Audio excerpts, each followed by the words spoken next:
Assalamualaikum dear students, hope you all doing well. In previous lecture we have started unit number 6 and discussed about different type of materials. Talk about magnetic and non-magnetic. Magnetic materials like iron and some kind of steel are attracted to magnets. Magnetic materials ऐसे materials को कहते हैं जो आपके magnet के साथ attach हो जाते हैं, ठीक है, जैसे कि आयरन या स्टील वगैरह।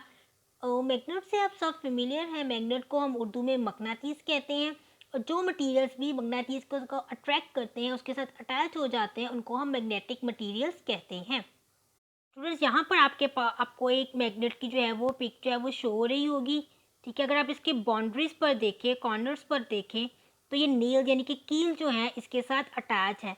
अब ये कील स्टील के भी हो सकते हैं या आयरन के भी हो सकते हैं। अब जब क्योंकि ये मैग्नेट के साथ अटैच हो गए हैं इसलिए हम इनको कहेंगे magnetic materials. Non magnetic materials are not attracted to magnets. अब नॉन मैग्नेटिक मटीरियल्स क्या होते हैं? वो ऐसे मटीरियल्स होते हैं जो आपके मैग्नेट यानी मकनातीस के साथ अटैच नहीं होते, उनके दरमियान कोई अट्रैक्शन फोर्स ऑफ अट्रैक्शन नहीं होती है।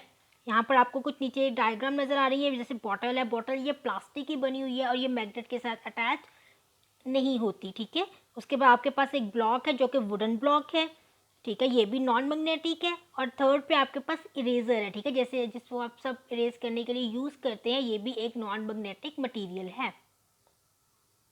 पास फ्लेक्सिबल एंड रिजिड। सबसे पहले हम फ्लेक्सिबल मटीरियल्स को डिस्कस करते हैं। Flexible materials like cloth and paper are easy to bend. Flexible materials ऐसे मटीरियल्स होते हैं जिनको बेंड करना आपके लिए बहुत ईजी होता है और इसकी एग्जाम्पल में क्लॉथ है, कपड़ा, ठीक है, जिसको आप इजीली फोल्ड कर सकते हैं। एंड पेपर, पेपर को अगर आप फोल्ड करें तो पेपर से जो है वो डिफरेंट चीज़ें भी बना सकते हैं जैसे कि एरोप्लेन वगैरह। तो क्योंकि ये दोनों ही फोल्डेबल हैं इसलिए हम इनको कहते हैं फ्लेक्सिबल मटीरियल्स। उसके बाद अगर हम रिजिड मटीरियल्स की बात करें, rigid materials like glass and concrete can not be bend easily. Rigid material ऐसे मटीरियल्स होते हैं जो आसानी के साथ बेंड नहीं होते, ये रिजिड होते हैं यानी कि थोड़े सख्त होते हैं। और इसकी एग्जांपल है ग्लास यानी कि शीशा, कॉन्क्रीट यानी कि आपके ये पत्थर वगैरह जैसे बजरी के पत्थर होते हैं, इनको आप बेंड नहीं कर सकते, आप इनको मोड़ नहीं सकते, इसलिए इनको हम रिजिड मटीरियल कहते हैं। Sometimes the same material, plastic for example, can be flexible or rigid. अच्छा स्टूडेंट्स, कभी कभी ऐसा भी होता है कि एक मटेरियल है, कभी वो आपके लिए फ्लेक्सिबल बन जाता है, कभी वो आपके लिए रिजिड होता है, ठीक है। जैसे कि हमारे घरों में बहुत सारा प्लास्टिक की चीज़ें यूज़ होती हैं। अगर हम पाइप की बात करें यानी कि वाटर पाइप की बात करें तो कुछ पाइप ऐसे हैं, ठीक है, जो बेंड नहीं होते। अगर जो आपके मोस्टली आपके घरों में वाटर सप्लाई करते हैं वो इजीली बेंड नहीं होते तो वो रिजिड हो जाते हैं।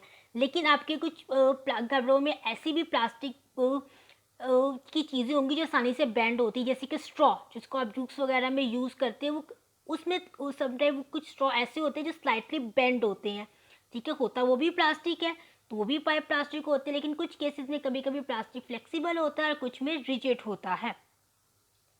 यहाँ पर हमारे पास टू डायग्राम है, एक है ग्लास की जो कि रिजिड है, दूसरा है आपके पास एक क्लॉथ है वो फोल्ड हुआ हुआ है जो कि फ्लेक्सिबल की एग्जाम्पल है। नेक्स्ट है स्टूडेंट्स हमारे पास स्ट्रॉन्ग और वीक, हार्ड और सॉफ्ट। आप इनके मीनिंग तो जानते हैं, स्ट्रॉन्ग मतलब ताकतवर, वीक मतलब कमज़ोर, हार्ड मतलब सख्त और सॉफ्ट मतलब नरम।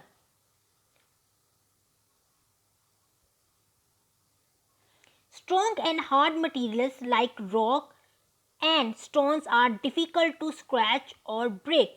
अब आपने अपने आसपास कोई बहुत सारी ऐसी चीज़ें देखी होंगी, ठीक है, जो आसानी से ब्रेक नहीं होती, ठीक है, ऐसी चीज़ों को हम कहते हैं स्ट्रॉन्ग या हार्ड मटेरियल, ठीक है। जैसे कि आप अगर आप पत्थर देखें या ब्रिक देखें तो इसको जो तोड़ना होता है वो मुश्किल होता है, ठीक है। इसके अलावा जो रॉक, बड़ी बड़ी चट्टानें हैं, उनको भी ब्रेक करना मुश्किल होता है। तो ये स्ट्रॉन्ग और हार्ड मटेरियल्स की एग्जांपल्स हैं।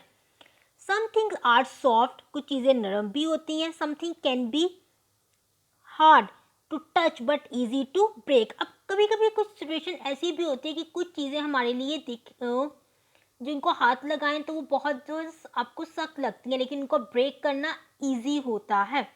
फॉर एग्जाम्पल जैसे कि एग्जाम्पल देखिए, glass jar is weak, if it is drop it will break. Glass jar जो होता है वो देखने में आपको, अगर आप टच करो तो ग्लास से आपको एक हार्ड फीलिंग आती है, आपको वो सख्त लगता है, लेकिन अगर आपके हाथ से वही जो ग्लास या ग्लास जार गिर जाए तो आसानी से ब्रेक हो जाता है।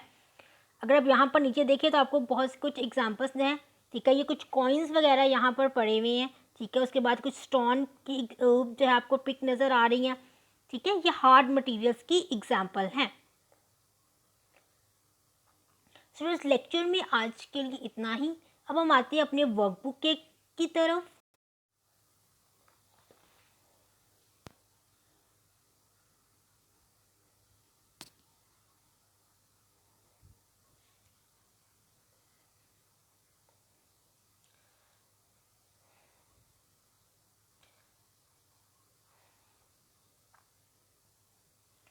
इसके बाद स्टूडेंट्स आपने अपनी वर्कबुक के पेज नंबर 9 पर आना है और आपने क्वेश्चन नंबर 4 को हाफ अटेम्प्ट करना है। क्वेश्चन नंबर 4 है आपके पास, what are the following made from, talk about them, they may be made of more than one material. आपको कुछ चीज़ें नज़र आ रही हैं, आपने बस ये बताना है कि किससे मिलकर बनती है। जैसे सबसे पहले है हमारे पास रेन कोट, तो रेन कोट यानी कि रेन कोट जो हमें बारिश से बचाता है, यानी कि इसमें से बारिश जो है, पानी जो है वो नहीं गुजरता, ये वाटर प्रूफ होता है। तो किससे मिलकर बनता है स्टूडेंट्स, ये प्लास्टिक से मिलकर बनता है। नेक्स्ट है आपके पास शू, यानी कि आपके जूते, वो किस मटेरियल से मिलकर बनते हैं, तो स्टूडेंट्स वो लेदर से मिलकर बनते हैं। थर्ड है आपके पास ग्लासेस, यानी कि जो ग्लासेस आप यूज़ करते हैं आइस वेयर के करते हैं आइस पर, वो किस मटेरियल से बनती है, तो वो दो तरह के मटेरियल से मिलकर बनती है, ग्लास एंड प्लास्टिक। लास्ट है आपके पास उसके बाद अम्ब्रेला, अम्ब्रेला किससे बनती है, मोस्टली जो अम्ब्रेला होती है वो प्लास्टिक स्टफ से ही बनी होती हैं। तो स्टूडेंट्स ये जो अभी हमने किया वर्कबुक का कुछ MCQs और ये क्वेश्चन नंबर 4 हाफ किया है, आपने इनको अपनी वर्कबुक पे कंप्लीट करना है और साथ ही साथ आपने इनको लर्न भी करना है। नेक्स्ट इंशाल्लाह हम नेक्स्ट लेक्चर में कंटिन्यू करेंगे। Thank you.